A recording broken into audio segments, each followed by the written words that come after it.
Welcome, everyone, and thanks for joining us today for today's discussion on customer centricity in local government, how to make it real, and not just a buzzword.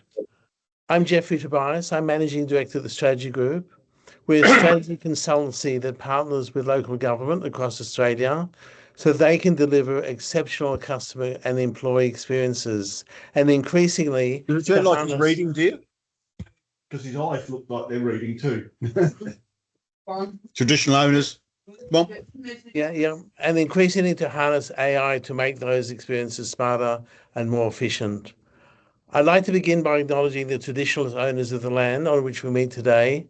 I'd also like to pay my respects to elders past and present.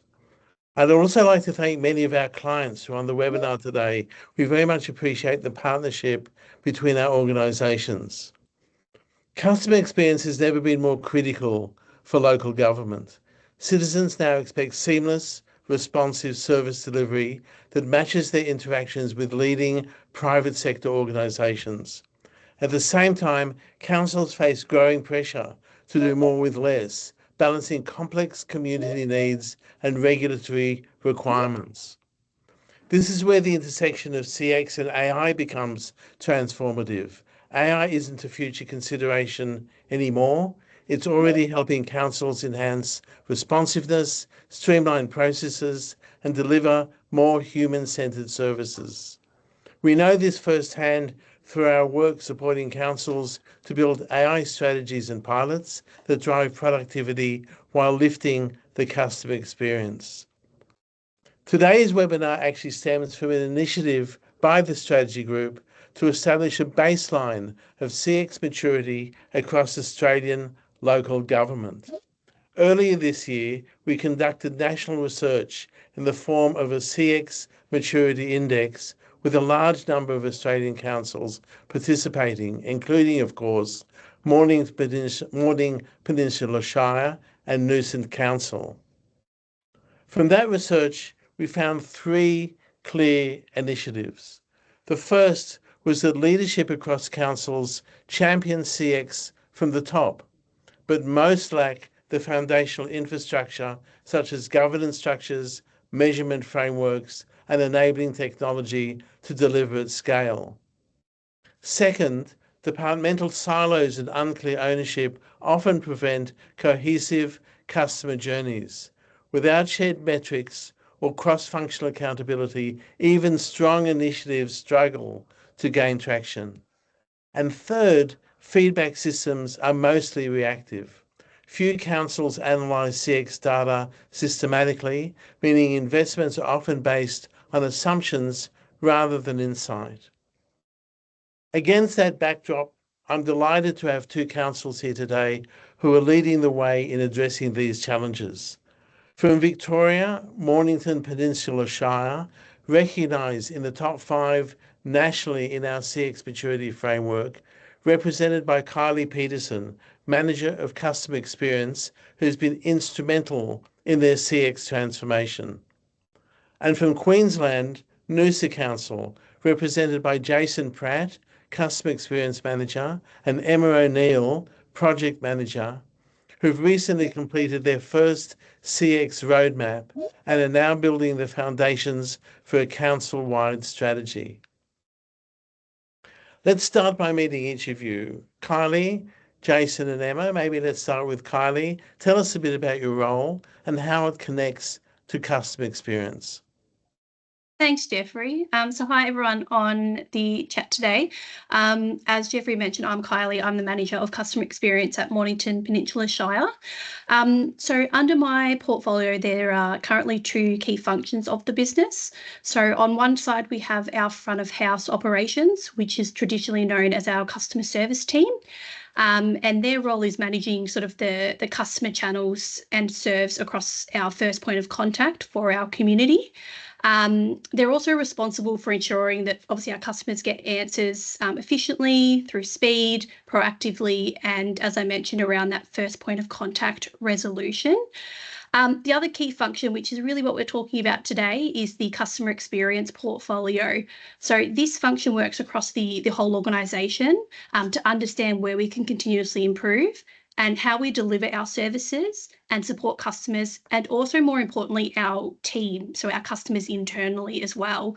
So that function has things such as voice of customer, systems, so our customer relationship management platform, and we do a lot of research, look at all of our insights coming through from our customers and look at how we can continuously improve to increase the customer experience. So yeah, those two functions work incredibly closely together in my portfolio to not just look at the day-to-day operations of customer service, but how the holistic journey across the organisation can impact the customer experience.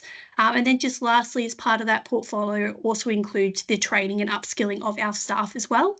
As we all know, customer experience includes internal staff as well, so we focus quite heavily on that, supporting internal customers as well. Fantastic. Thank you so much. Jason, a bit about yourself.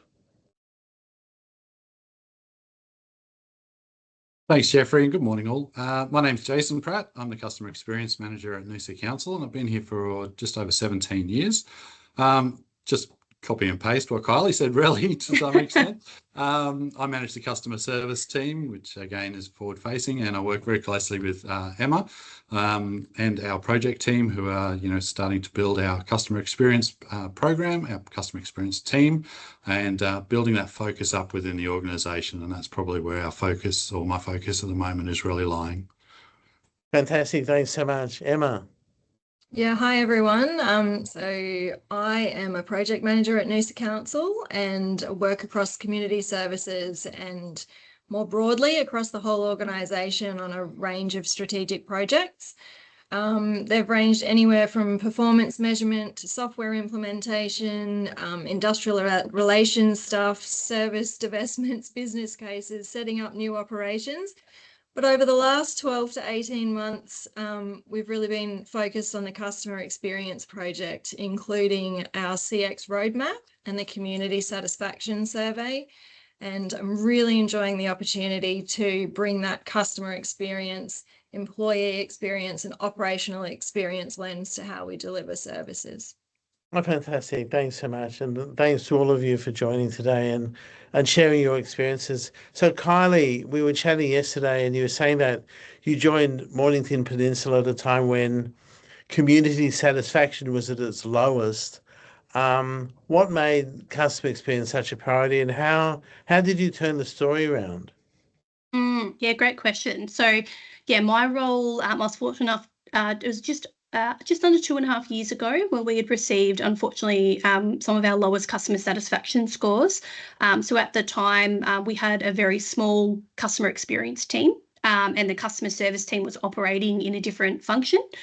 So a decision with the director at the time was to look at how we sort of merge that to really prioritise both elements of the business. So I think as an organisation, we knew that we needed to get better. We wanted to do it for the community. It was just the understanding of how and understanding the difference between what is customer service and what is customer experience. And I'm sure many of you in this group today have that pain point most days where you're articulating the two differences.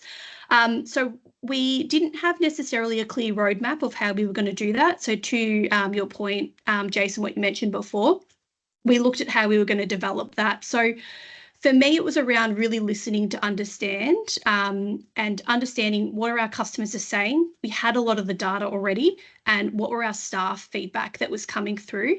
So it wasn't just around numbers and KPIs. It was really listening to the verbatim data coming through. And for those in the chat, I guarantee you, if your customer service team doesn't have the data, your organisation will.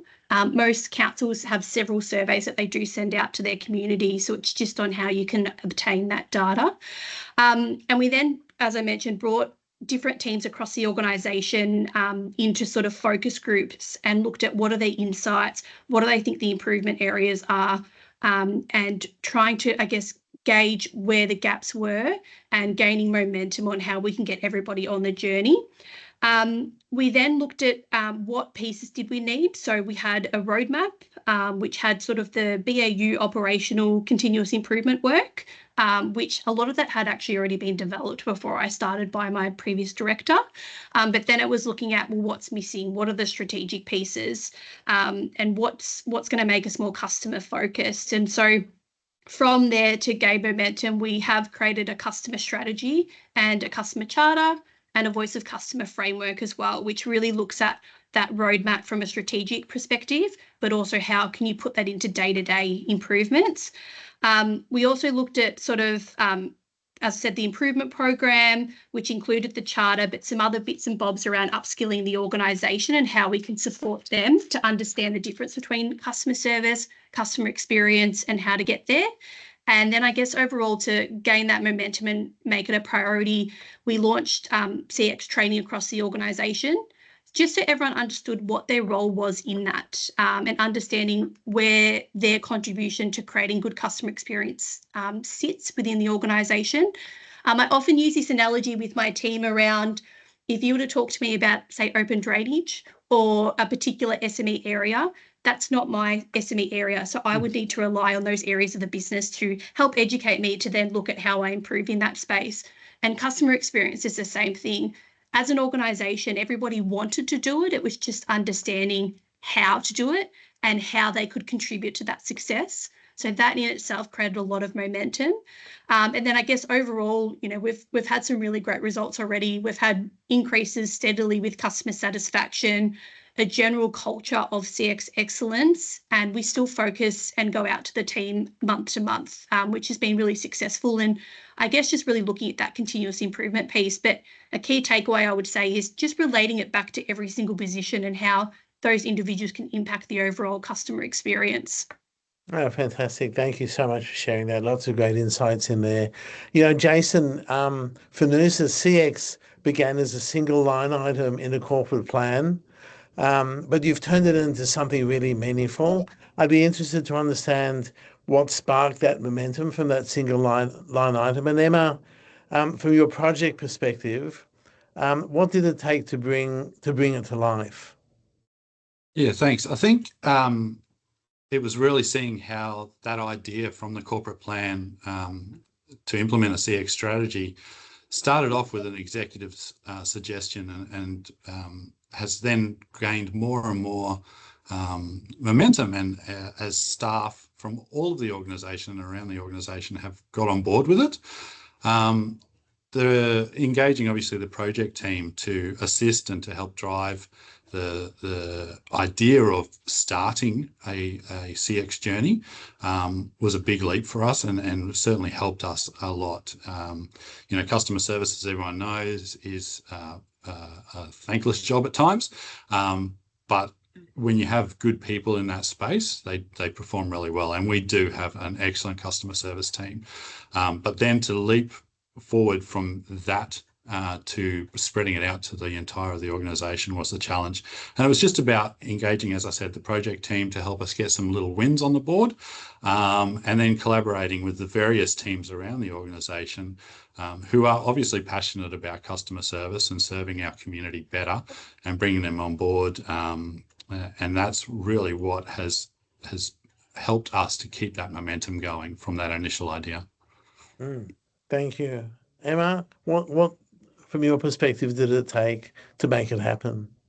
Yeah, well, obviously CX is a huge piece of work. So it was really sitting down and trying to chunk that into meaningful things that we could implement. We had a fairly limited budget to work with initially, but we could really see as we talked to the different areas in council and set up working groups for specific pieces that we knew we could tackle without needing additional budget to do so, doing it within business as usual and leveraging that knowledge and experience through the organisation. We could see that the exec support was there, the councillor support was there.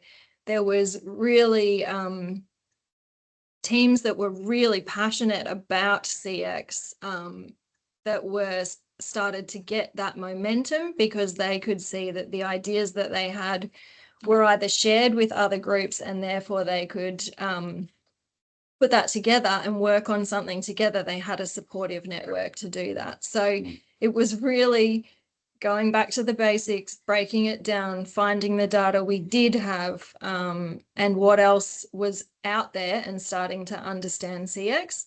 and then looking for those gaps that we had and how we could fill that with some expertise.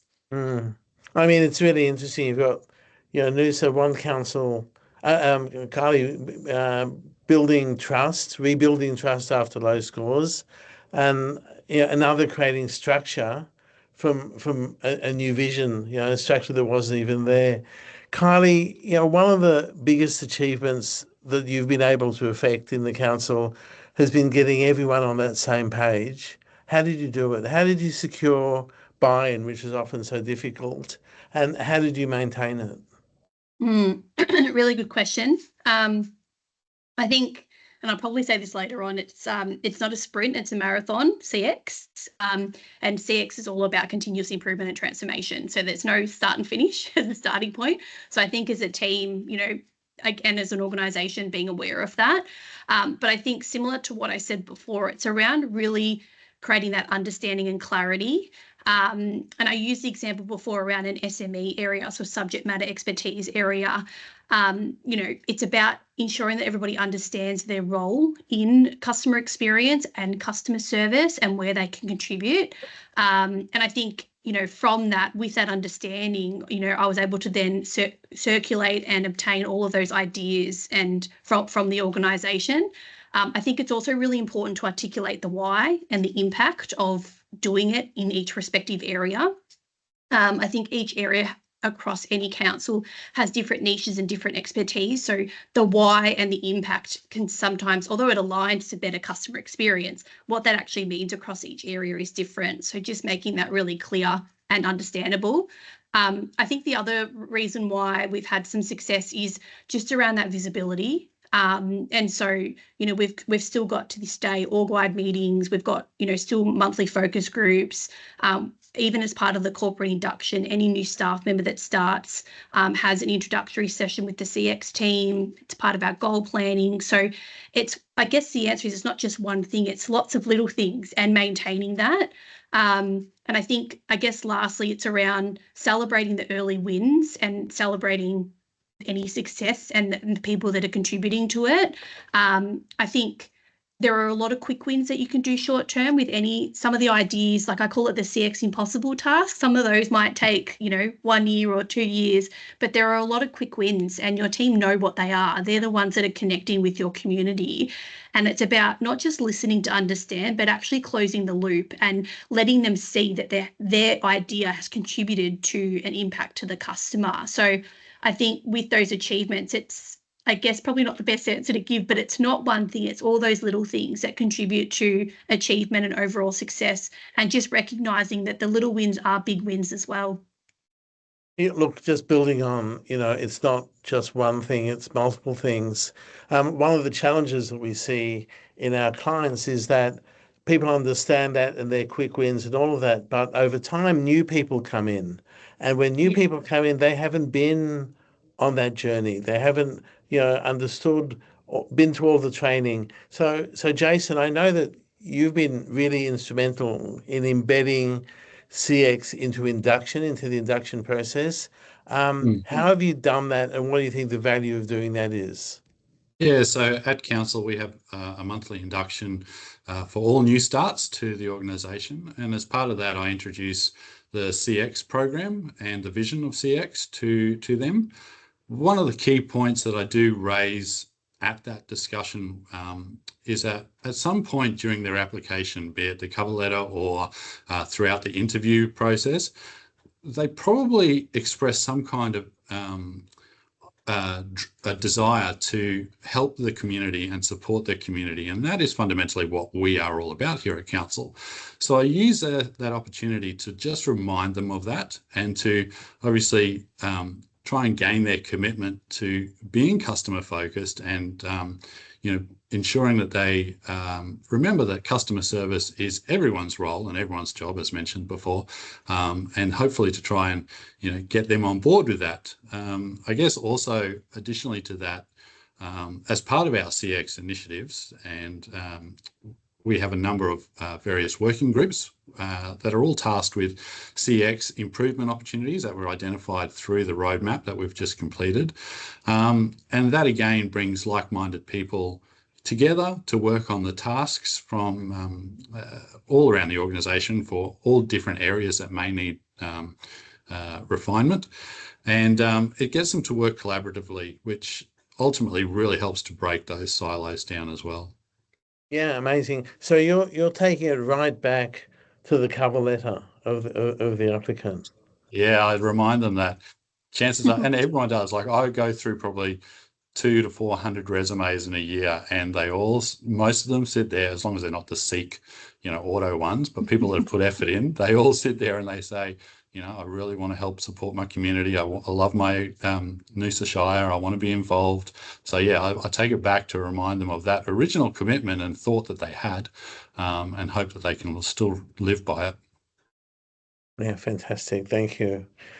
Kylie, I know that you conducted and collected a massive number of insights, like 800 staff insights, and you've created 32 work packages, massive undertaking.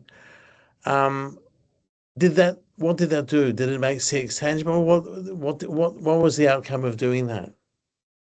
Yeah, so that was sort of the start of the piece where we wanted to obtain insights and feedback before we moved into the strategic delivery. And I think it's important before you implement something at a more strategic level that people can actually link to it. And so I guess the initiative of doing a bit of a roadshow across the organisation was we had a draft customer charter on what we wanted to embed. And it was an aspiration at the time, but we wanted to get feedback on, was it achievable, was it not achievable, why, and what did you need, from us perspective to help make that successful and achievable for our customers. So I guess the initiative fundamentally supported how we wanted to approach transformation rather than just the CX team designing solutions in a room. Because I think from a CX perspective, that would be great maybe for our direct internal team in customer service. But we wanted to directly connect with people living with the customer interactions, not just our front of house. And yes, I guess from that, we facilitated roadshows across the organisation, and we looked at what were their ideas, what did they like about our draft charter, what would they need to make it successful or to push it along.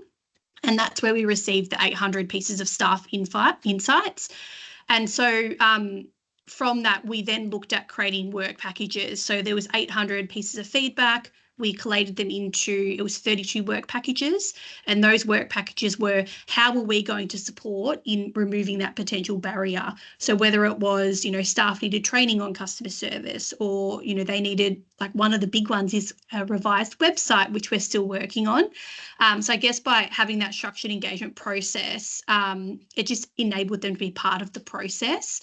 And I think, we then, similar to what you mentioned, Jason, those work packages, there's 32, it's not solely owned by the CX team. It's been distributed across the organisation on who's working on those.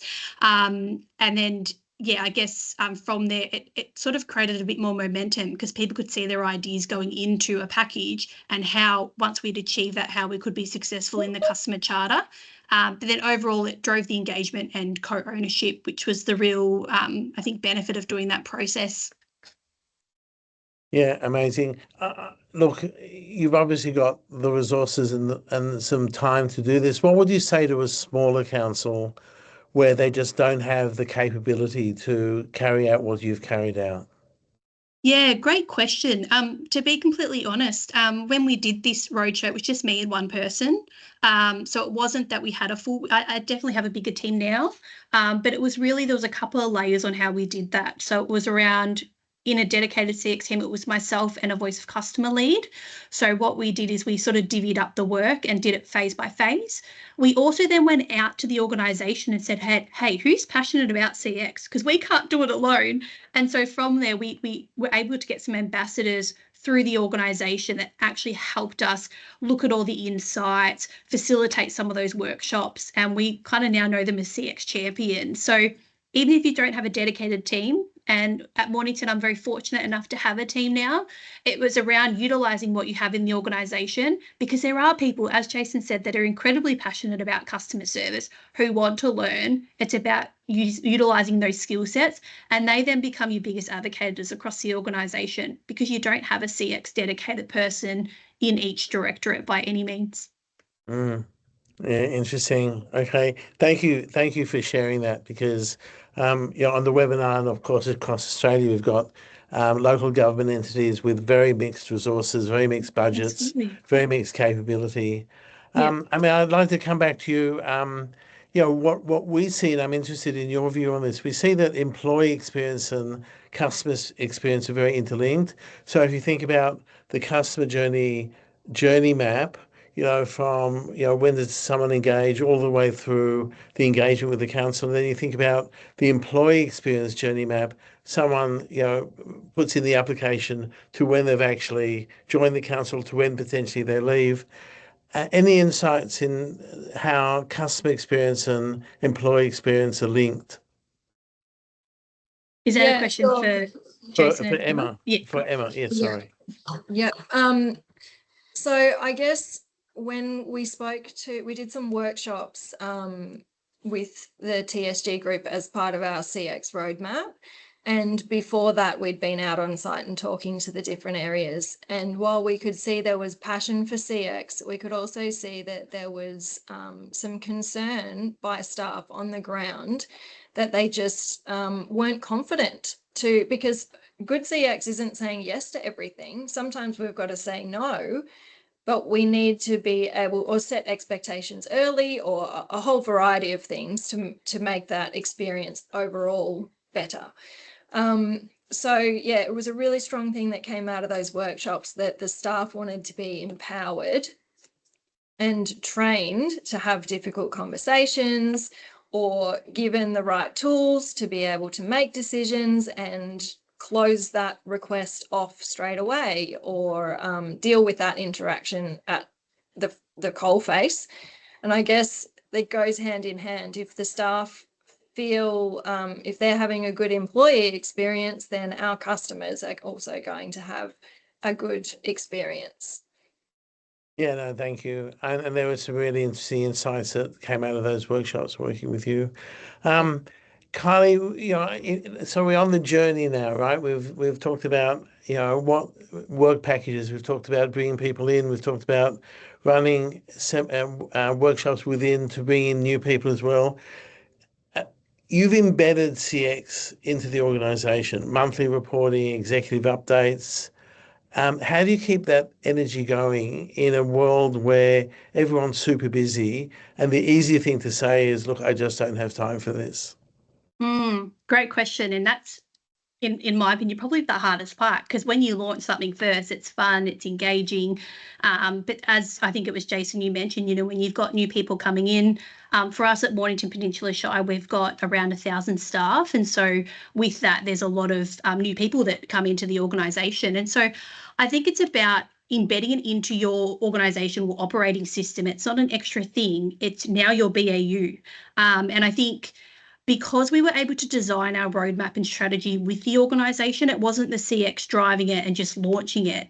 Everybody became part of the roadmap. And Jason, you mentioned around your corporate induction, and as did I, we've also gone back to even our position descriptions that now have customer in there. Our goal planning last year had customer, goal plans. So I think it's around putting it into your day-to-day org operation system. It's also around putting it into, your performance metrics and your KPIs. And when I say KPIs, I don't mean necessarily key performance indicators. KPIs also means around keeping people inspired, keeping people informed. And what that means to different people is what the CX team is really to look at how you individualize that. I think it's also around from doing a lot of the work, we do have a lot of evidence and a lot of data that shows that we are shifting the needle. And it's around making sure that you're showcasing that to the organisation and keeping that momentum. I think I'm fortunate enough at Mornington that we have an incredibly strong leadership team that embrace customer. And so embedding that into all of the conversations that we have as a leadership team, we meet on a weekly basis at the moment. And one of the key things that we talk about is customer. What are our customers saying? What are the insights coming through? What are the hot topics? And it just kind of rolls off the tongue now. It's just in our brains that every week that's what we discuss, customer. And then I think, kind of linking back to what I said at the start, It's about the momentum, but it's about from day one when a person starts, how do you integrate that into them? And it's actually before they even get the role. It's when they're looking at the job. It's around what's in your PDs. If you are recruiting, what's in your position on key accountabilities, really getting them from there. And then those that have been with us for a period of time, working out how you keep them engaged. And I think it's around just putting into that operational business planning day-to-day perspective that keeps that momentum and visibility. Oh, excellent. Thank you. I mean, Jason, Emma, you're at a different stage to Kylie. You've done the roadmap. The roadmap's complete. What are you going to do you think, to sustain momentum as you move into implementation, especially as we've talked about new staff come and go?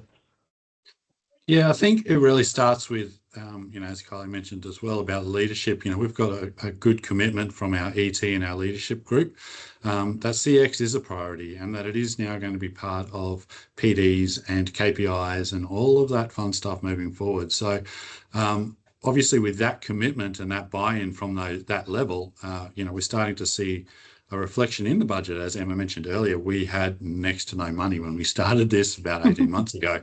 And now through, one budget cycle, we've been able to gain, some budget and resourcing.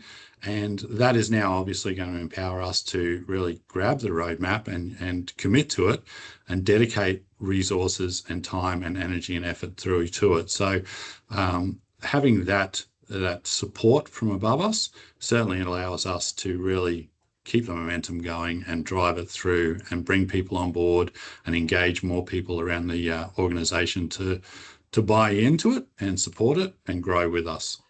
Oh, fantastic. Thank you for sharing that. Look, we've got a few minutes for questions. We want to make sure that there's some questions and answers if we can. If someone would like to have got a question. So Zachariah, what's your question? All right. Thanks for having me and Jason, Carl, for that presentation. And what I'm interested in and where I work in is around that multicultural aspect or more diversity aspect of the CX, and how was that a big factor in when you were developing your programs and your plans, and how you were able to bring that part of your thinking? Who would like to answer that? Can I just double check? Are you, and sorry, just so I understand the question, are you more talking from like an external as in community, or internal with the organisation on getting the organisation on board with the roadmap? Let's focus with the organisation. On the organisation, sorry, it just cut out. Yeah. Was targeting multicultural community a big aspect of the work that you were doing, and how were you able to bring those thinking into your planning? Yeah, great idea, and great question. So for Mornington, to answer that, we didn't have customer personas or journey maps developed. And so that was a key part of the work that we were doing around developing our personas so we could truly understand who our customers are. So to answer your question, yes, that was a big piece, because we needed to understand who our customers are, which included multicultural, and how we would be able to ensure that they're also part of the holistic journey. So I guess in short answer is yes. And the solution on how we did that was by creating those customer personas, we then went out and engaged with those particular personas. Yeah, and just to build on that, we find no matter what the size of the organisation, creating the personas, in particular the journey maps from the customer's perspective, is super valuable. So thanks for answering that. Another question, Scott. Yeah, hi. I was just wondering if your councillors have direct access to the directors of each of the departments. Yes. If they're trying to solve an issue. Yes. Okay, Yes. good. Yeah, we've got a great councillor. I'm not sure about your area, Jason, but we have a really supportive councillor group at Mornington, and they're very big advocates for customer experience.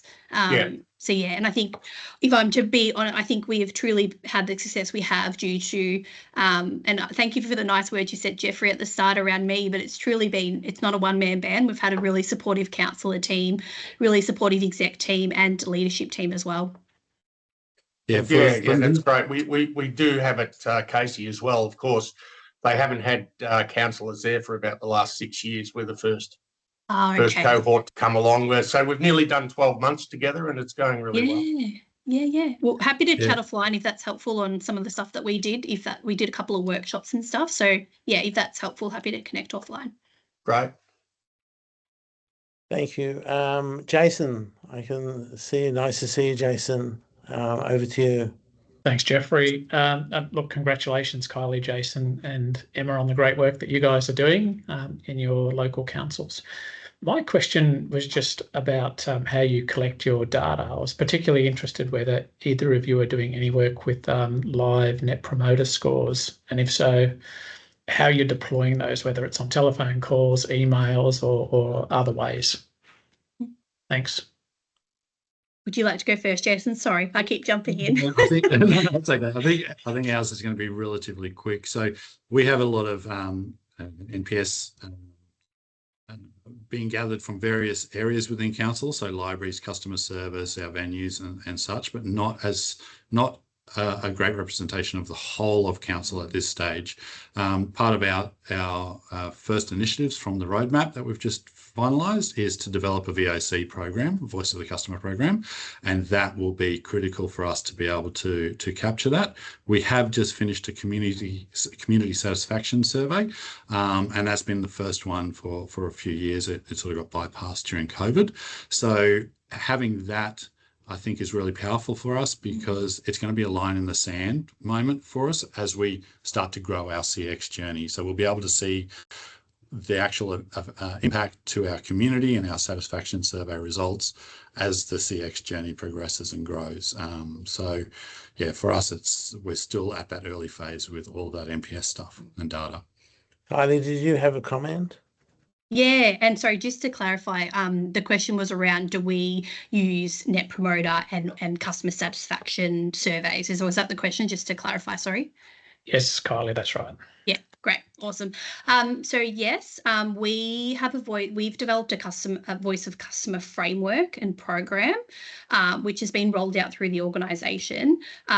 What we did with some of the feedback I was talking about before, with the 800 pieces of feedback from the staff, we also reviewed 4,000 pieces of feedback from the community, and from that we identified some key themes, which are very general for like I'm sure everyone's on the same page around customers wanting, more quicker responses, more empathy, particularly in the writing space, and then consistency, because if they've got, say, one request that, goes through customer service and goes into planning and then, say, another area, there was potential of inconsistent experience, I guess. And so what we've done is we've developed the Voice of Customer framework as a pillar, and then we have standardized set questions that are the same question across the majority of our channels, so we can really benchmark and look at where we're falling short on which channel. In regards to Net Promoter, we're not currently doing Net Promoter. We're doing our own customer satisfaction scoring between 1 and 5, and then we assess that on how they're performing across each channel. Does that kind of answer your question? Yeah. Yes. Yeah. Thanks, Carl. Thanks, Jason. Thank you. And Maxwell, a question from yourself. Thanks very much. I actually have a few, and that one went a long way to answering my previous one. So thank you. However, I understand that the surveys will give you a fairly intensive view of where you're shorting for. But what did you do to initially, just in that first stage, recognise or identify what shortfalls that you had in customer service? Was that just let's have a deep inside meaningful look at ourselves, or did you go to the customers first up? Happy for me to answer first, Jason? I'd like to hear how you both did it, actually, or the three of you, yeah. Yeah, great. I can go first and then I'll hand over. So Maxwell, as part of local government, we do have a requirement to survey customers. I think it's 2 times a year. So we use a company called Metropolis Research. And so I was able to look at all of that data from the previous years to analyse where the pain points were. When I started, as Jeffrey mentioned, we had our lowest scores that we had received. So that was fresh data that I was able to look at where were the improvement areas. I was also able to then facilitate some workshops, so with our council group and also with the organisation, and then I guess put an improvement plan together with that, and then we then introduce further surveys that we then use to make the strategy a 4-year plan, which is 2024 to 2028. Yep, thank you. Jason? Similar for you, Jason? Yeah.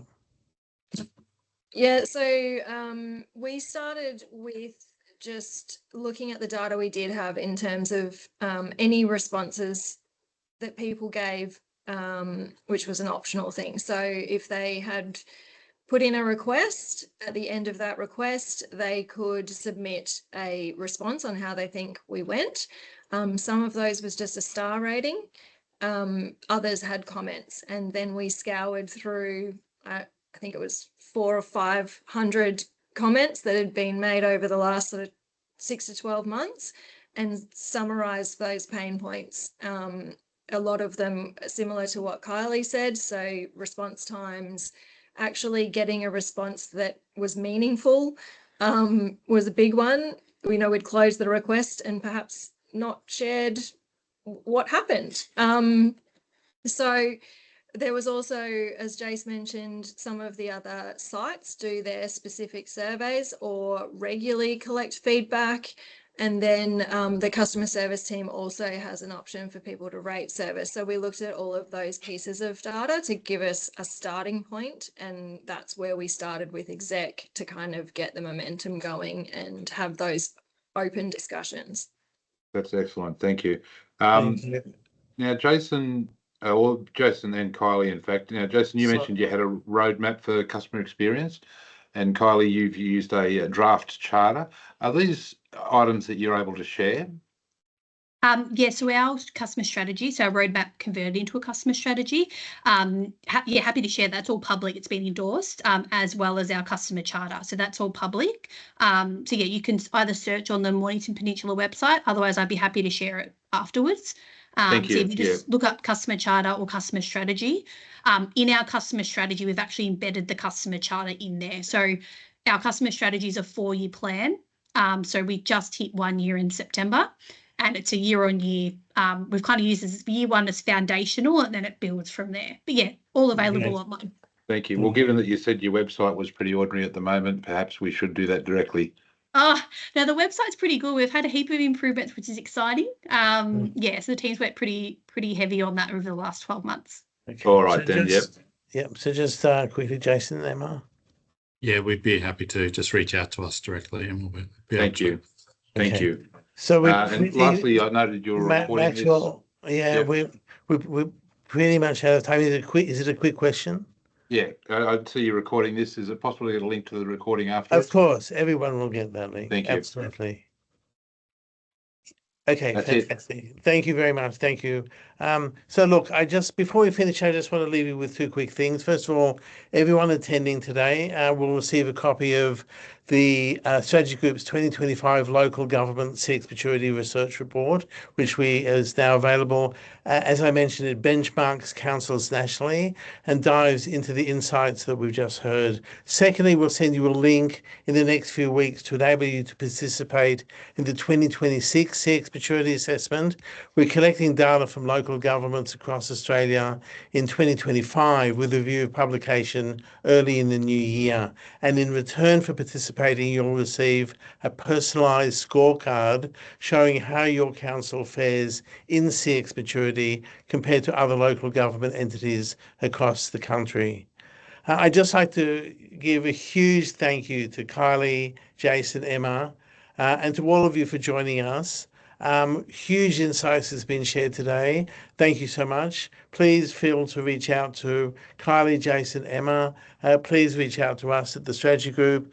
Let's keep pushing the boundaries of what's possible in local government, raising the bar in CX. We talked about where does AI now feature to deliver better, fairer, and more human-centric services for every community and for every citizen in local government. Thank you so much once again to our panelists. Thank you so much for your time, everyone who's joined us, and have an excellent and great day. Thank you. So lovely to meet you all. Take care. Thanks, everyone. Thanks, all.